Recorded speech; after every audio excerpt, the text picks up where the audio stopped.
C'était une froide soirée de décembre 2023 au château de Malmaison près de Paris, quand Antoine Dubois, 38 ans, gardien de nuit et père célibataire d'une fille de 12 ans, entra dans le salon principal pour le ménage et se retrouva face à Camille Moreau, la milliardaire la plus impitoyable de France, immobile sur son fauteuil roulant de luxe. Elle le regarda avec ce regard tranchant qui avait détruit des carrières et des empires, s'attendant à la soumission habituelle du personnel de service. Mais quand Antoine, avec le naturel de celui qui avait élevé une fille handicapée pendant des années, s'agenouilla devant elle et dit simplement « Je t'aiderai à remarcher », Camille explosa d'un rire cruel qui remplit tout le château. « Toi, un simple gardien veut m'aider ?» Mais quand Antoine commença à lui parler de sa fille Léa, paralysée depuis la naissance, et comment il l'avait vue faire ses premiers pas à 10 ans grâce à un mélange miraculeux d'amour, de détermination et de thérapie innovante, Camille cessa de rire. Les larmes qui commencèrent à couler sur son visage étaient les premières qu'elle versait depuis 2 ans, depuis que l'accident l'avait condamnée à ce fauteuil. Ce qui se passa dans les semaines suivantes défia non seulement toutes les règles sociales, mais révéla que parfois les plus grands miracles naissent des cœurs les plus simples. Le château de Malmaison se dressait majestueusement dans les Hauts-de-Seine, comme un palais de cristal et de marbre, témoin silencieux du pouvoir et de la solitude qui voyagent souvent ensemble. C'est là que Camille Moreau, 32 ans et un empire financier de 3 milliards d'euros, avait choisi de s'enfermer après l'accident qui avait changé sa vie à jamais. 2 ans auparavant, Camille avait été la femme la plus redoutée des marchés européens. PDG de Moreau Holdings, elle avait hérité à 28 ans d'une entreprise en difficulté de son père et l'avait transformée en colosse dominant des secteurs de l'immobilier à la technologie. Elle était impitoyable dans les affaires, brillante dans les stratégies et complètement seule dans sa vie privée. Elle n'avait pas de temps pour l'amour, pour la famille, pour tout ce qui ne générait pas de profit ou de pouvoir.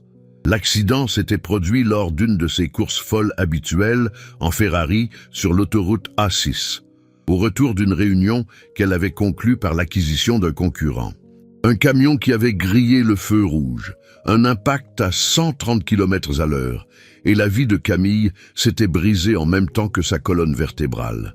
Les médecins avaient été clairs. Paralysie à partir du bassin, aucune possibilité de récupération. Depuis ce moment, le château de Malmaison était devenu une prison dorée. Camille dirigeait encore son empire par visioconférence et assistant, mais avait licencié quiconque la traitait avec pitié ou compréhension. Elle voulait de l'efficacité, pas de la compassion. Le personnel du château changeait continuellement, tous licenciés pour avoir montré ne serait-ce qu'un soupçon de douceur envers la maîtresse des lieux. Antoine Dubois était arrivé au château de Malmaison par nécessité. À 38 ans, il avait déjà vécu assez de douleurs pour remplir 3 vies. Sa femme Claire était morte de leucémie quand leur fille Léa n'avait que 3 ans, le laissant seul face non seulement au deuil, mais aussi à la découverte que Léa était née avec une forme rare de paralysie cérébrale que les médecins avaient initialement confondue avec un simple retard de développement. Les premières années avaient été un enfer. Antoine travaillait le jour comme ouvrier et la nuit comme gardien pour payer les thérapies de Léa. Il n'existait pas de traitement qu'il n'ait essayé, pas de spécialiste qu'il n'ait consulté, pas de sacrifice qu'il ne soit prêt à faire pour sa fille. Le miracle était arrivé quand Léa avait 10 ans. Après 7 ans de thérapies innovantes, d'exercices quotidiens et surtout d'un amour inconditionnel qui avait défié tous les pronostics médicaux, Léa avait fait ses premiers pas. Ce n'étaient pas des pas parfaits, elle avait encore besoin de support, mais c'était de vrais pas, des pas que les médecins avaient dit impossibles. Maintenant, Léa avait 12 ans, fréquentait une école normale avec d'excellents résultats, et rêvait de devenir médecin. Antoine avait accepté le travail de gardien de nuit au château de Malmaison parce que l'horaire lui permettait d'être présent pour Léa pendant la journée. Ce soir de décembre, Antoine finissait le ménage quand il entendit un bruit provenant du salon principal. Il était presque minuit et Madame Moreau se retirait habituellement beaucoup plus tôt. Inquiet, il s'approcha prudemment de la porte. Ce qu'il vit le frappa comme un coup de poing à l'estomac. Camille Moreau était immobile sur son fauteuil roulant devant la grande baie vitrée, mais ce n'était pas l'immobilité physique qui le choquait. C'était l'expression sur son visage. Pour la première fois depuis qu'il travaillait là, Antoine vit au-delà du masque de glace. Il vit la douleur, la colère et surtout une solitude si profonde qu'elle lui rappelait lui-même dans les premiers mois après la mort de Claire. Camille remarqua sa présence et se tourna avec ce regard tranchant qu'elle avait appris à utiliser comme une arme. Elle ne dit rien, mais ses yeux communiquaient clairement le message de partir. Mais Antoine, qui avait passé des années à déchiffrer les silences de sa fille quand elle ne pouvait pas encore communiquer, reconnut quelque chose de différent dans ce regard. Derrière la colère, il y avait une demande d'aide que peut-être même Camille ne se rendait pas compte de lancer. Au lieu de partir, Antoine fit quelque chose de complètement inattendu. Il s'approcha lentement, s'agenouilla devant son fauteuil roulant et la regarda dans les yeux avec la même gentillesse qu'il utilisait avec Léa dans ses moments les plus difficiles. Les mots qui sortirent de sa bouche tranchèrent l'air comme une lame. « Je t'aiderai à remarcher ». La réaction de Camille fut immédiate et féroce. Elle explosa d'un rire cruel qui remplit le salon et se refléta sur les marbres froids du château. Sa voix était chargée de sarcasme quand elle réussit à parler entre les rires, lui demandant comment un simple gardien pensait pouvoir faire ce que des millions d'euros dépensés dans des cliniques spécialisées n'avaient pas réussi à obtenir. Mais Antoine ne bougea pas, ne baissa pas les yeux, ne se laissa pas intimider. Il commença à raconter l'histoire de Léa, sa naissance difficile, les diagnostics erronés, les médecins qui avaient dit impossible et jamais. Il parla de l'amour qui avait défié la science, des nuits passées à masser des jambes qui semblèrent de pierre, des exercices répétés 1000 fois par jour, de la foi qu'il avait maintenue quand tout semblait perdu. Et pendant qu'Antoine parlait, quelque chose commença à changer dans le visage de Camille. Le rire s'éteignit, le sarcasme disparut, et pour la première fois en 2 ans, les larmes commencèrent à couler sur ses joues. C'étaient des larmes de colère, de frustration, mais aussi d'espoir. Un espoir qu'elle avait enterré sous des couches de cynisme et de contrôle, mais qui refaisait surface grâce aux paroles d'un simple gardien qui parlait avec la sagesse de celui qui avait transformé l'impossible en réalité. Le lendemain, Camille se réveilla avec une sensation qu'elle n'avait pas éprouvée depuis 2 ans, la curiosité. Pendant la nuit, elle avait repensé aux paroles d'Antoine, à son calme assurance, à la façon dont il avait parlé de sa fille, comme si les miracles étaient la chose la plus naturelle du monde. Elle avait aussi fait quelque chose qu'elle ne faisait plus depuis longtemps. Elle avait cherché des informations. Ses assistants personnels avaient travaillé toute la nuit pour rassembler des données sur Antoine Dubois. Ce qu'ils avaient découvert avait laissé Camille sans voix. Antoine n'était pas seulement un gardien, c'était un homme qui avait consacré les 9 dernières années de sa vie à étudier tous les aspects de la rééducation neuromotrice. Il avait suivi des cours du soir, s'était formé en ligne, avait lu toutes les publications scientifiques disponibles. Pas par ambition professionnelle, mais par amour pour une fille que les médecins avaient condamnée à l'immobilité. Les résultats parlaient d'eux-mêmes. Léa Dubois était devenue un cas d'étude dans plusieurs universités françaises. Sa capacité à marcher, bien qu'avec des supports, était considérée comme une anomalie médicale qui avait défié tous les pronostics. Et tout cela grâce à un père qui avait refusé d'accepter l'impossible. Ce soir-là, quand Antoine arriva pour son service de nuit, il trouva Camille qui l'attendait dans le salon principal. Elle n'était plus la femme détruite de la nuit précédente, mais pas non plus la PDG impitoyable d'habitude. Elle était quelque chose d'intermédiaire, quelqu'un qui luttait pour décider s'il fallait faire confiance ou non. Sans préambule, elle exprima le désir de rencontrer Léa. Antoine expliqua que sa fille allait à l'école pendant la journée, mais pouvait l'amener le samedi après-midi. La réponse de Camille le surprit.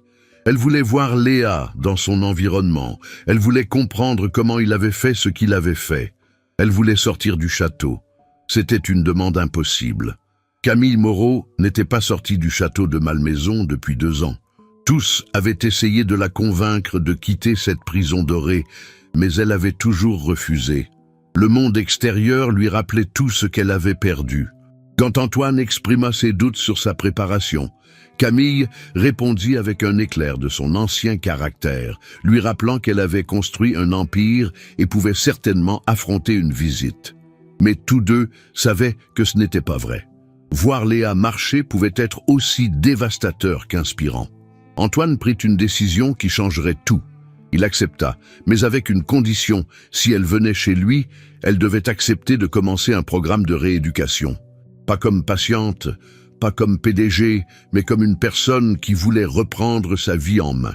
Camille répondit qu'elle avait déjà essayé avec les meilleurs kinésithérapeutes d'Europe, qu'elle avait fait des mois de rééducation dans les cliniques les plus chères. Antoine l'interrompit doucement, expliquant qu'elle avait échoué parce qu'elle avait essayé d'acheter un miracle au lieu de le construire. La confrontation s'intensifia quand Camille demanda ce qu'il voulait d'elle. Antoine fut direct. Il voulait qu'elle croie que c'était possible, qu'elle arrête de se comporter comme si sa vie était finie, qu'elle traite son corps avec le même respect et la même détermination qu'elle avait traité son entreprise. La peur de Camille était palpable quand elle demanda ce qui se passerait si ça ne marchait pas, si après des semaines de tentatives, elle restait immobile sur son fauteuil. Antoine sourit avec un véritable espoir, expliquant qu'au moins elle aurait essayé et qu'il serait là chaque nuit pour lui rappeler qu'elle valait beaucoup plus que ce qu'elle croyait. C'était une promesse absurde, faite par un homme qui n'avait rien à offrir, sinon son expérience de père et sa foi inébranlable dans les miracles quotidiens. Tu aimes cette histoire, Makwa? Laisse un petit like et abonne-toi à la chaîne. Maintenant, reprenons la vidéo.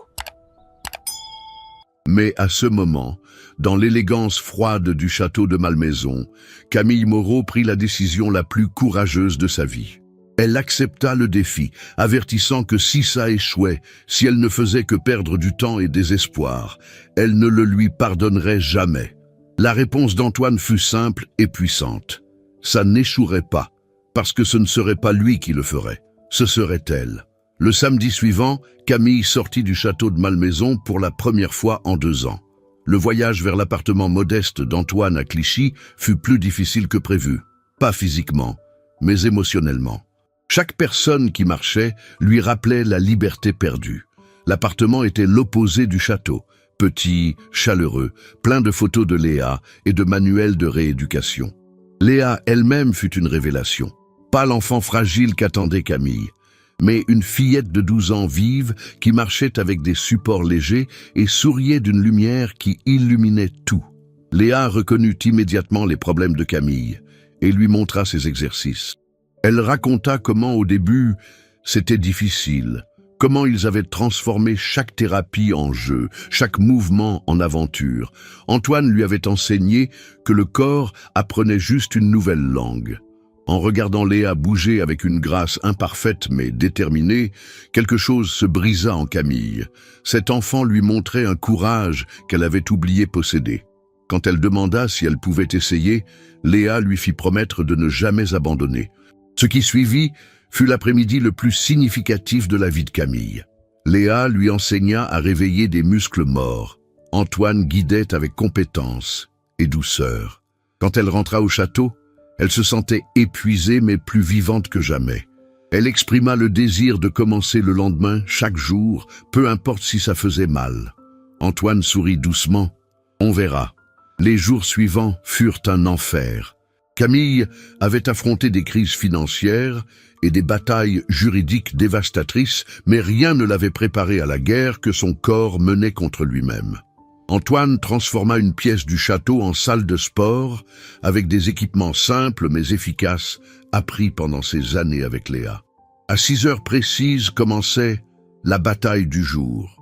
Exercices humiliants dans leur simplicité, mouvements de millimètres, contraction de muscles apparemment morts. Après une semaine de frustration, Camille explosa en criant que c'était inutile. Antoine continua les exercices en expliquant que Léa avait mis 6 mois pour bouger son gros orteil droit. Quand Camille tenta de se justifier avec l'âge et les diagnostics médicaux, Antoine l'arrêta en lui rappelant la détermination qui avait terrorisé les marchés européens. Les semaines suivantes furent de petites victoires et de grandes frustrations. Léa transformait les week-ends en moments de joie, enseignant à Camille qu'il fallait se lier d'amitié avec ses jambes, pas les combattre. Après 2 mois, arriva le tournant. Durant les exercices matinaux, Camille sentit quelque chose se réveiller dans ses muscles. Elle appela Antoine, tremblante, et quand elle réussit à contracter légèrement sa cuisse contre ses mains, tous deux pleurèrent de joie. Ce n'était qu'un début, mais un vrai début. Pour la première fois en 2 ans, Camille avait la preuve que son corps n'était pas mort, juste endormi. 6 mois plus tard, le château de Malmaison était transformé. Les pièces froides étaient pleines de vie. Équipements de rééducation, photos des progrès, dessins de Léa. Mais le plus grand changement était en Camille elle-même. La femme qui avait terrorisé les marchés avait appris la patience. La PDG qui n'acceptait pas les retards avait compris que les miracles suivent leur propre rythme. La milliardaire entourée de gens payés pour être d'accord avait découvert ce que signifiait être aimée pour ce qu'elle était. Les progrès physiques étaient lents, mais constants. Mouvements volontaires des 2 jambes, sensations retrouvées, position debout avec support. Plus importants étaient les progrès émotionnels. Elle avait découvert être capable d'amour profond pour Antoine, devenu le compagnon qu'elle n'avait jamais pensé désirer, et pour Léa, la fille qu'elle n'avait jamais eue. Un soir, regardant Léa jouer dans le jardin, Camille avoua qu'initialement, elle pensait que le miracle serait de remarcher. Au lieu de cela, elle avait compris que le vrai miracle était de se sentir à nouveau vivante. Elle avait recommencé à diriger l'entreprise avec une passion renouvelée, fondant une division pour la recherche en rééducation. Mais la transformation la plus grande était personnelle. Antoine et Léa avaient déménagé au château comme famille. Quand Léa demanda si le vrai miracle était d'être devenus une famille, Camille confirma les larmes aux yeux. L'accident qu'elle avait pensé être la fin était devenu le début de la découverte que la vraie richesse ne se mesure pas en argent, mais en cœurs qui battent ensemble. 1 an plus tard, le château de Malmaison accueillait un événement que personne n'avait jamais imaginé. Dans le salon principal, où Antoine avait rencontré pour la première fois Camille, immobile sur son fauteuil roulant, se célébrait un mariage. Pas un mariage traditionnel avec des centaines d'invités et des cérémonies fastueuses, mais quelque chose de beaucoup plus précieux, l'union de 2 âmes qui s'étaient trouvées dans le moment le plus sombre de leur vie. Camille portait une simple robe blanche, assise sur son fauteuil roulant qu'elle ne voyait plus comme une prison, mais comme une partie d'elle-même. À côté d'elle, Antoine tenait la main de Léa, qui avait insisté pour être témoin pour tous les 2. Le célébrant était le curé du village, le même qui avait baptisé Léa et qui avait suivi leur famille non conventionnelle avec discrétion et affection. Pendant l'échange des vœux, Antoine rappela à Camille qu'il ne lui avait jamais promis qu'elle remarcherait, mais qu'elle recommencerait à vivre. Et en la regardant dans les yeux, il savait qu'ils avaient tenu cette promesse ensemble. Camille répondit qu'Antoine l'avait sauvé non de ses handicaps, mais de ses peurs. Il lui avait enseigné que l'amour n'a pas besoin de jambes qui fonctionnent, il a besoin d'un cœur qui bat, et son cœur battait maintenant pour lui et pour Léa. Léa, qui jusqu'alors avait réussi à maintenir une contenance d'adulte, explosa en larmes de joie, en criant qu'ils étaient vraiment une famille maintenant, courant embrasser tous les 2. Parmi les invités se trouvaient quelques employés du château devenus famille, certains patients que Camille avait commencé à suivre à travers sa fondation, et même quelques anciens collègues restés stupéfaits par la transformation de la femme qu'ils avaient connue comme la reine de glace des marchés financiers. Mais la vraie célébration n'était pas dans le mariage lui-même, mais dans ce qu'il représentait. Camille avait appris que le bonheur ne dépend pas de ce que le corps peut ou ne peut pas faire, mais de ce que le cœur est disposé à donner et recevoir. Antoine avait découvert que l'amour peut prendre des formes qu'il n'avait jamais imaginées et qu'une famille peut naître des moments les plus inattendus. Léa, maintenant âgée de 14 ans et de plus en plus sûre sur ses jambes, était devenue le pont entre 2 mondes qui semblaient incompatibles. Sa présence avait enseigné à Camille la joie simple des petites choses, tandis qu'elle avait montré à Antoine que l'amour peut se multiplier sans jamais diminuer. Après la cérémonie, pendant que les invités fêtaient dans le jardin du château, Camille et Antoine se retrouvèrent seuls dans le salon où tout avait commencé. Elle était toujours sur son fauteuil roulant, lui debout à côté d'elle, mais il n'y avait plus de distance entre eux, ni physique ni émotionnelle. Camille observa qu'Antoine avait tenu sa promesse. Quand il demanda quelle promesse, bien qu'il connaisse déjà la réponse, elle expliqua qu'il l'avait aidé à remarcher, pas avec les jambes, mais avec le cœur. Et c'était le plus grand miracle qu'elle pouvait imaginer. Antoine s'agenouilla à côté d'elle, exactement comme il l'avait fait ce premier soir quand il avait promis de l'aider. Mais maintenant, il n'y avait plus de désespoir dans ses gestes, seulement un amour infini. Il expliqua doucement que le miracle était qu'ils avaient appris que l'amour n'a pas besoin d'être parfait pour être complet. Léa marchait différemment, Camille bougeait différemment, lui aimait différemment de ce qu'il imaginait. Mais ils étaient parfaits comme ça, ensemble. Ce soir-là, pendant que Léa dormait dans sa nouvelle chambre au château de Malmaison et que les bruits de la fête s'éteignaient lentement, Camille resta éveillée à penser au miracle qu'elle avait vécu. Elle n'avait pas récupéré complètement l'usage de ses jambes. Peut-être ne le ferait-elle jamais complètement, mais elle avait gagné quelque chose d'infiniment plus précieux.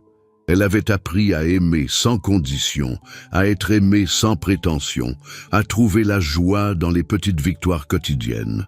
Morrow Holdings continuait d'être un empire prospère, mais était maintenant guidé par des principes différents. Camille avait créé des programmes d'assistance pour employés handicapés, avait investi des millions dans la recherche médicale, avait transformé le succès financier en instrument de changement social. Mais le soir, quand elle rentrait à la maison, ce qui l'attendait n'était pas des rapports financiers ou des stratégies de marché. L'attendait Antoine qui préparait le dîner, Léa qui faisait ses devoirs à la table de la cuisine, une famille qui avait choisi de s'aimer malgré, ou peut-être grâce, à ses imperfections. Le gardien de nuit avait tenu sa promesse impossible. Il n'avait pas fait remarcher Camille au sens traditionnel, mais l'avait aidé à faire les premiers pas vers une vie qui valait vraiment la peine d'être vécue. Et dans ce processus, il avait découvert que les plus grands miracles ne sont pas ceux qui nous rendent ce que nous avons perdu, mais ceux qui nous font trouver ce que nous ne savions pas chercher. Le château de Malmaison n'était plus une prison dorée de solitude. Il était devenu une maison où chaque jour on célébrait le miracle de l'amour qui surmonte toute barrière, toute limitation, toute peur. Parce que parfois, le vrai miracle n'est pas de guérir de nos blessures, mais d'apprendre à les transformer en force pour aimer encore plus. Si cette histoire t'a fait croire que l'amour peut surmonter n'importe quel obstacle, laisse un like. Raconte-nous dans les commentaires. Crois-tu que les vrais miracles sont physiques ou émotionnels? As-tu déjà vu quelqu'un transformer un handicap en force? Que signifie pour toi être vraiment riche dans la vie? Abonne-toi et active les notifications pour d'autres histoires qui prouvent que le courage et l'amour peuvent tout changer. Partage cette histoire avec quelqu'un qui a besoin d'eux. Croire que chaque fin peut être un nouveau commencement plein d'espoir. Rappelle-toi, le vrai handicap n'est pas physique, c'est l'incapacité d'aimer et d'être aimé.